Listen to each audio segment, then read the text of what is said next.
All right, here we go, jumping right in. So we're in the final unit of engines, which is diagnosis. It's going to include a number of different things, but we're going to focus a little bit more on like what a customer would bring their car in, not as much tear down. So one aspect of engine diagnosis is tearing the engine down and doing the measurement and looking at the failure points. But this is more like a customer brought the car in for oil consumption or smoke at the tailpipe or a misfire or overheating type thing. Okay. So obviously, for an engine to function properly, everything needs to be in good working condition. If they're bringing it in, something's wrong. Something could be maybe related to like spark plugs and ignition coils, but that's not really what this class covers. Something could be a problem with a clogged fuel injector, or even something like a restricted catalytic converter that could all cause an engine performance issue, but those are really covered in like the A8 class. So that'll be for you guys next semester, engine performance. This is going to be engine related concerns that are really related to like the mechanical aspect of the engine. Okay. So like one of the early steps you'll need to do is find out, does the engine, have an issue? So if we're diagnosing a misfire, it could be ignition, it could be fuel, or it could actually be something related to the engine, such as, say, compression, loss compression, these types of things. So that's a critical step. That's the stuff we're going to cover. And then mechanical testing is performed to diagnose more accurately what engine work is needed. So if you diagnose it as an engine issue and it's the engine, that's not really accurate enough. We would need to, let's say it was low compression, we need to know what cylinder. Then we need to go from compression to cylinder leakage to say it's like maybe an intake valve, it's an exhaust valve, it's the rings. We can do more diagnosis than just it's in the engine, take the engine apart. You never want to rush into pulling an engine out of a car and tearing it down. You want to pretty much know what you got, and then you're going into the for the teardown to mostly provide an estimate, not necessarily to diagnose so much. Okay, so we'll continue. Here's a common issue. So if we're losing oil, for example, we got oil consumption here. That could be, and it could be coolant as well. That could be simply drips and leaks. So if we have external leaks, that's leaving a puddle. Let's say it's an oil leak. Maybe you got a leaking oil pan, leaking timing cover, leaking valve cover gaskets, leaking oil filter housing or oil cooler. Any number of external oil leaks would result in loosely consumption. Consumption meaning you do the oil change, you put 4.5 quarts in it, and 4.5 quarts is no longer in it a month later, let's just say. So if we were to very quickly come up with a rough spec that's been used, it's typically about in 1,000 miles, it should not use more than 1 quart. Now, Toyota went through a period where they were having quite a bit of oil consumption, and they actually made it more like it shouldn't use more than a quart in about 800 miles, but thereabouts. If you have an engine and you check the oil and then you drive it 5,000 miles and it's down on the dipstick, that's normal. That doesn't mean all engines do it. All engines consume some amount of oil, but in 5,000 miles, it may still be fairly close to full on the dipstick. But all engines do consume oil, but we want to focus on what's considered a problem and not a problem, and it's not perfection. There's going to be a spec in service info to say this is how much this oil should consume, or there will be a threshold. If it consumes more than this amount, then we are authorized to go in and try to fix it. So we'll use a baseline, a quart every 1,000 miles, which to me, to be honest, that's a lot. However, that tends to be about where the manufacturers place it. They're not going to go in and authorize repairs unless it's consuming more than that. So consider that. That could be any number of external leaks. You're going to check those simply. You're going to lift it. You're going to look for oil leaks. If you do find some evidence of an oil leak, you need to do a little more diagnosis, and then you need to repair the external leaks. We don't really go into diagnosing internal leaks, because that's the next thing we've got here, internal leaks. We don't pursue internal leaks while there are external leaks, because really internal leaks is a little harder to diagnose. That's like a full-on consumption issue. So if you need, let's say that you need to do further diagnosis for oil consumption, it might be a little difficult to tell. Is it rings? Is it valve guide seals? It's a little bit more difficult to diagnose. So first, we take care of anything external, and that way we're simplifying the problem. If there's an external leak, you don't really know how much it's leaking, and you don't really know how much it's losing externally versus internally. Okay, so clean. And then keep in mind that could be coolant as well. Coolant leaks externally, we see that. Some of us, we saw that this week and last week. We had several different coolant leaks as examples: radiator, thermostat gasket, something was leaking at a throttle body gasket or something. So all those could be leaks, but we can also consume coolant internally. So the engine can basically consume coolant, or it can consume oil. Those are a little more difficult to diagnose. The giveaway, if the oil's really consuming much, is ultimately if it goes in the engine and it's burned, in the cylinders, we should be able to test that in the exhaust. So if you look, we got a smoky exhaust. White would generally be coolant or water. A lot of times, if it's coolant, you can smell it. It's kind of sweet. Oil would be kind of like gray black, or bluish gray, I should say. Um, so it's and there's a particular smell. If something's burning oil and you smell it once, then you're like, oh, that's what burning oil smells like. Sometimes it can leave a little oily soot kind of residue around the tailpipe. Those would be some red flags. We could do some more additional diagnosis, which we'll talk about here. And so if we, let's say, for example, are losing coolant and the coolant is ending up in the crankcase, we could actually drain the oil and put the oil in a container. And then if you leave it long enough, it will re-separate. So this is the Mocha Coca infamous Frappuccino. And if you were to put those in in some sort of a container and leave them for a day or several days, it'll re-separate. It's kind of fun. Then you end up with this. You realize there's a lot of coolant in there and actually less oil. So that could happen. You guys know by now what the inspection procedure looks like. We can check oil pressure. That doesn't tell you if you have an oil leak, though. To tell you if there's an oil leak, we may use things like cleaning and degreasing and running it. We could use things like putting dye in the oil and using a UV light.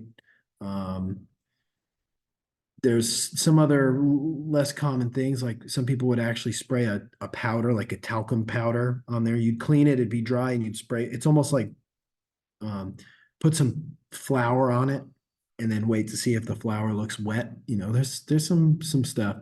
And then for coolant, that one, coolant can leak under atmospheric pressure, but a lot of times a coolant leak doesn't happen until it's pressurized. So we do pressurize the cooling system to check for leaks.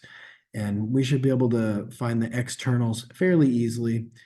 If it's internal, we're mostly looking at the smoke, or if it's not going into the combustion chamber, it could be just going coolant into the oil galleries and oil into the coolant jackets.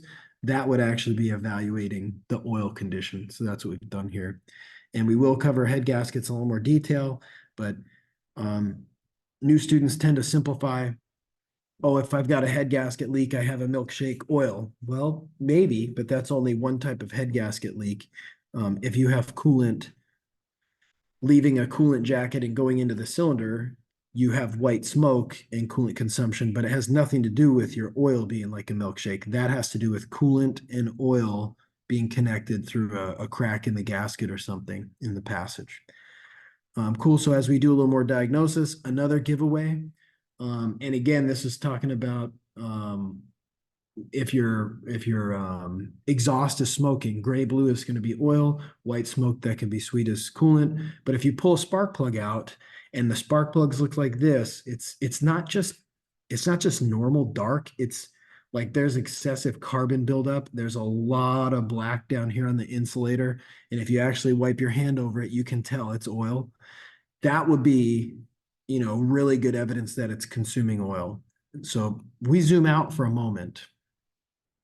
Let's just say we had a car with a misfire and we diagnose it as needing spark plugs. We pull the spark plugs out, we put the spark plugs in. It may fix the misfire, but if the spark plugs look like that, what do you think is going to happen to the new spark plugs?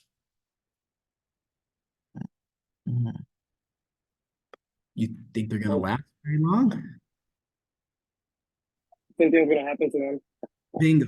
So as part of our diagnosis, you have to be able to pick up on, the root cause. So if the cause, you may say, of the misfire is the spark plugs, but you pull a spark plug out and it's all covered in black oil, then you need to know the root cause is actually oil getting into the cylinder. Why is the oil getting into the cylinder? Well, we need to do further diagnosis.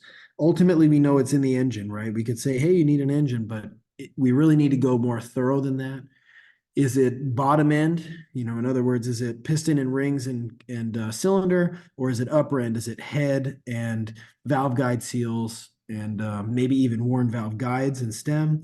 So we could take this a step further with some of our external diagnosis.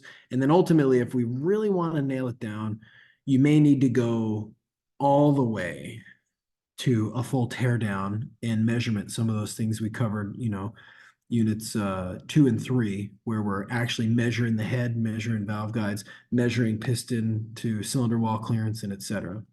All right, so you kind of get it. And coolant, by the way, um, coolant fouled spark plugs would be like glossy. They'd look clean. It's almost like steam cleaning an engine, but additionally, they can be glossy and they can have some deposits. The water will burn out pretty quick and almost be a steam clean, but the actual antifreeze parts that don't evaporate will be on there like little shiny spots. That'd be coolant consumption. All right. So sometimes the customers are coming in not for consumptions, but just noise vibration. Customer has a noise. If we're going to really want to do further diagnosis, this is our main tool right here. Look like a doctor. That's just your basic stethoscope, except rather than having like that suction cup looking thing they put on your heart, it comes to more of a point with the tool. And we're going to be placing that in certain spots. And we should at least be able to tell, is it bottom end or top end? In the head, it tends to be higher sounding. It tends to be a little more ticky. In the bottom, it tends to be, you'd put the stethoscope lower on the engine. It tends to be a little more thumpy sounding. You should be able to tell if it's bank 1 or 2, if it's a V, a V6 or a V8. You should be able to tell if it's front or rear. You at a minimum need to know all that information before you even consider selling teardown and going after that noise. You really need to have as much of an idea as you can. And like one of the things that we mentioned earlier is to tell if it's, let's say, a main bearing issue or a rod bearing issue. Like right here, we're looking at rod knock. Rod knock has a unique sound. Once you've heard it, you kind of get it. But if an engine's just knocking and you think it might be a rod, that's when we get into basically doing that power balance. You'd disconnect that cylinder, take the power away from that cylinder, and when you do, that cylinder no longer makes a compression stroke. It no longer makes a power stroke, I should say. It no longer pushes down on that particular piston and rod. So if, let's say it was the number 2 rod bearing and you disconnected cylinder number 1, it's still knocked. You disconnect cylinder number 2 and the knocking goes away or is at least minimized. That would give you a really good indication, hey, I think I got a number 2 rod bearing, right? So that's one of the ways we can tell if it's like, let's say uh, a rod knock caused by a rod bearing or like a main bearing. But additionally, you'd need to know lifter noise. Those tend to be, you can hear them, they're high. They're a tick. You may even, some people call it like, oh, I got a lifter tick. So those have a kind of a distinguishable, like once you hear them, you kind of know. VVTI can make some noise. That's not something that's real common, but that's if we think it's VVTI related, one thing we can do, we can go in with the tech stream or a scan tool, and you can actually control the VVTI to see, hey, is this noise changing as I advance or retard the timing? I would give you a good idea. A piston slap is another noise. you can usually narrow down very simply because a piston slap will only occur or should only occur on cold starts. So if you start an engine, it's kind of knocky, clack, clack, clack, clack, clack, clack, clack for 20 seconds, 30 seconds, and then it quiets down. That could be an indication of piston slap. That's when you have your piston to your cylinder wall clearance is excessive. There's a little bit extra clearance there. Well, your piston swells up with heat, but it takes 20, 30 seconds for it to get warm enough to swell up, and then the noise changes. That's kind of notorious piston slap. Some piston slap is normal. Some piston slap is due to worn cylinders and worn pistons. And typically, if you have worn cylinders and worn pistons, you're going to have worn rings, in which case you're probably going to have low compression. So if we think it's piston slap and it's excessive, it's abnormal, we may be able to give it a little more of a firm diagnosis if we do a compression test and we find that, that or more than one cylinder is low on compression. That's kind of confirming our diagnosis. Talk about rod knock a bit, and then spark knock is a little different. Spark knock tends to change a lot with engine load and engine temperature.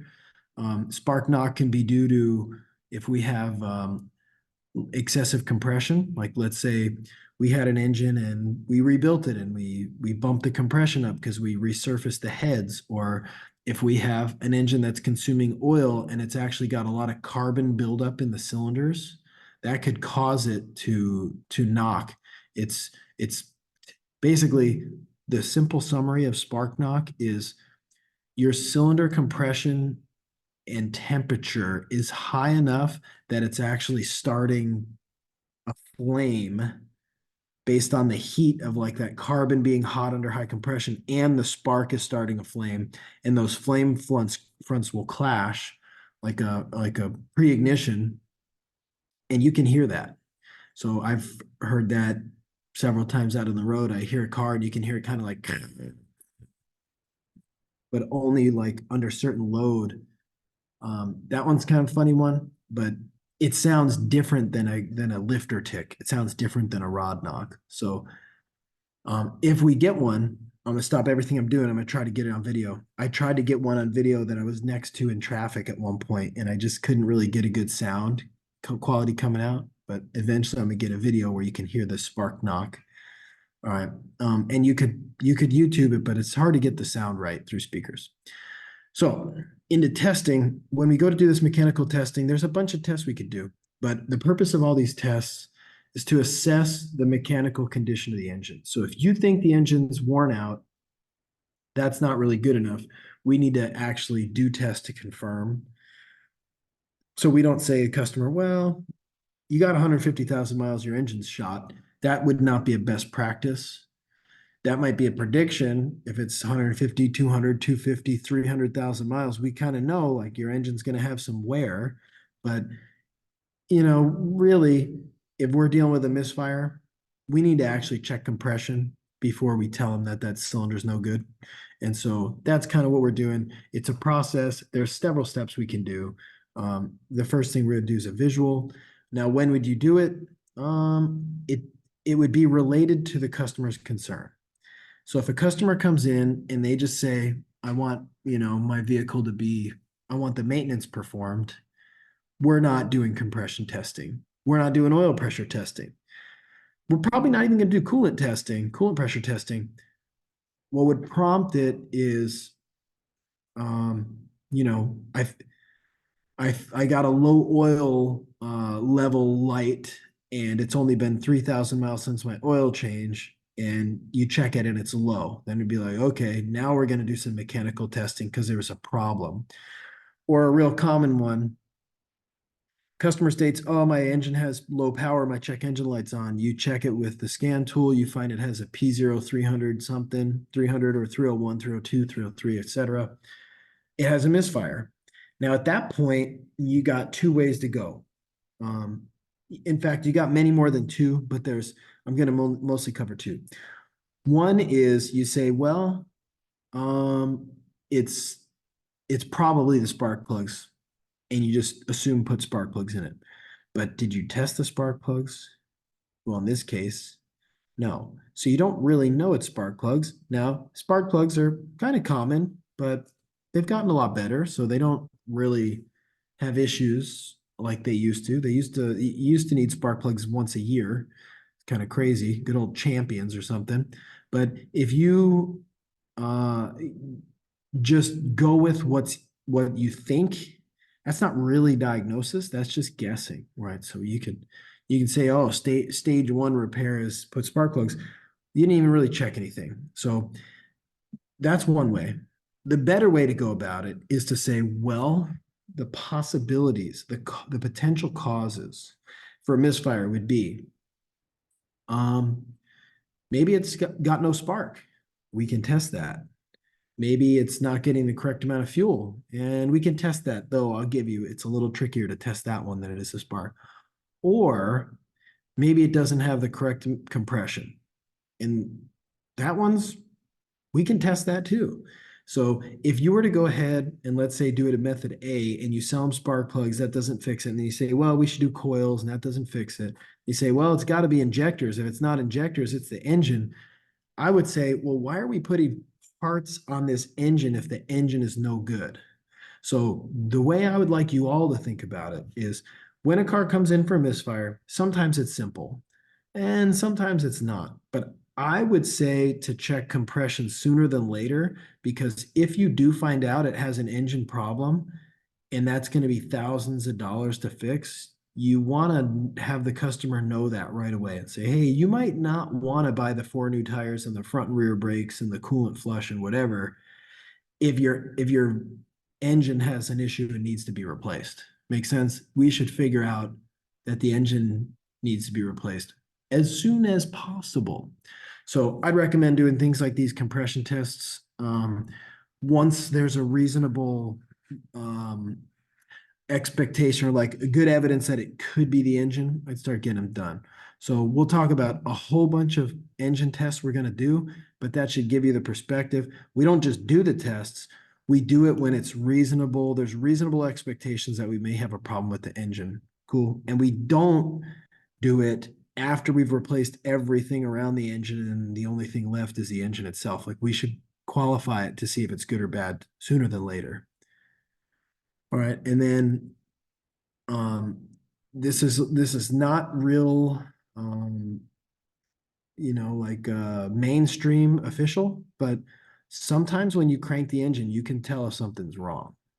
So if you crank it and it sounds like there's something wrong, you might not want to start going all crazy with the, spark plugs and stuff when it's like that engine sounded weird. I'll give you an example. You jump in a car, it should sound like this. Sha-na-na, na-na-na, na-na-na, na-na-na. Like that. Instead, you jump in a car and you crank the key and it goes shing. You're like, what the heck was that? Shing. Right? That little rhythm it gets. Sha-na-na-na-na-na-na-na-na-na.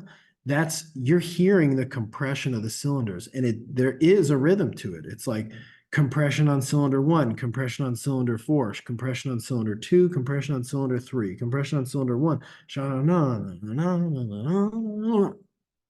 And if you're hearing like sha-na-na-na-na-hee, na-na-na-na-hee, then you're thinking like that engine sounds like it's got inconsistent compression. You can hear it.